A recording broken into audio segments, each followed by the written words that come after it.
Hello అండి, welcome to my YouTube channel. ఈ రోజు అయితే మనం శ్రీశైలం వెళ్తుంటే సున్నిపెంటలో ఉన్న సాయిబాబా ఆలయానికి వచ్చేసాము.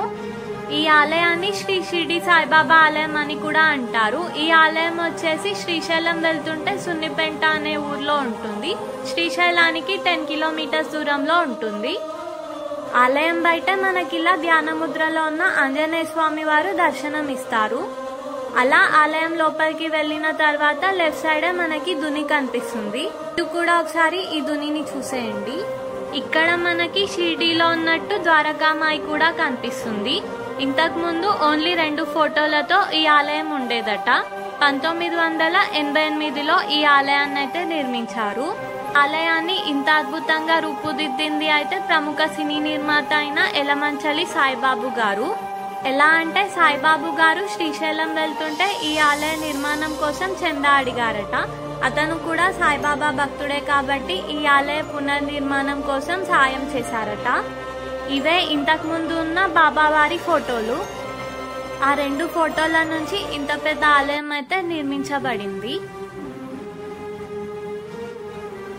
మీరు కూడా ఒకసారి ఆలయాన్ని చూసేయండి. ఇక్కడ ప్రత్యేకత ఏంటి అంటే సాయిబాబా వారు శంకు చక్రాలతో ప్రత్యేకంగా దర్శనం ఇస్తారు. మనం ఏదైనా కోరిక కోరుకుంటే అది తప్పకుండా తీరుతుందని భక్తుల నమ్మకం. అలాగే ఆలయం లోపల సాయిబాబా వారి చరిత్రకు సంబంధించిన చిత్రాలు ఉంటాయి. మీరు కూడా ఒకసారి మొత్తం ఆలయాన్ని చూసేయండి. ఆలయం అయితే చాలా ప్రశాంతంగా అనిపించింది. ఆలయం బయటకి రాగానే మనకి ఇలా దత్తాత్రేయ స్వామి వారు దర్శనం ఇస్తారు. చూడ్డానికైతే చాలా అద్భుతంగా ఉంటుంది.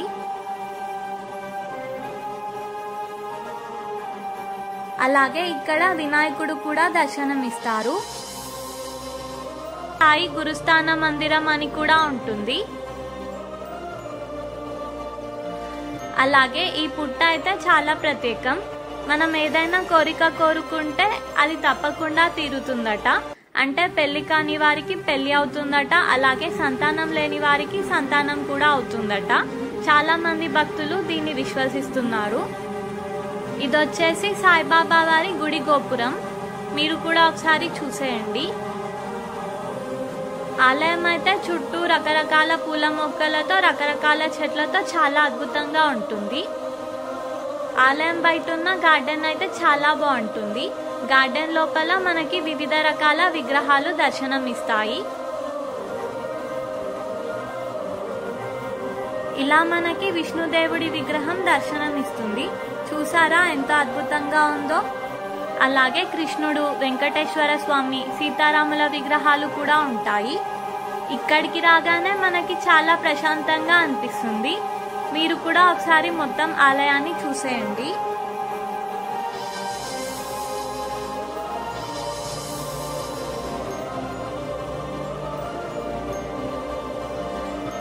మీకు గనక ఈ వీడియో నచ్చితే ఈ వీడియోని లైక్ చేసి మీ వాళ్ళకి షేర్ చేసేయండి. అలాగే మరిన్ని ఇలాంటి వీడియోస్ కోసం మన ఛానల్ని సబ్స్క్రైబ్ చేసుకోండి.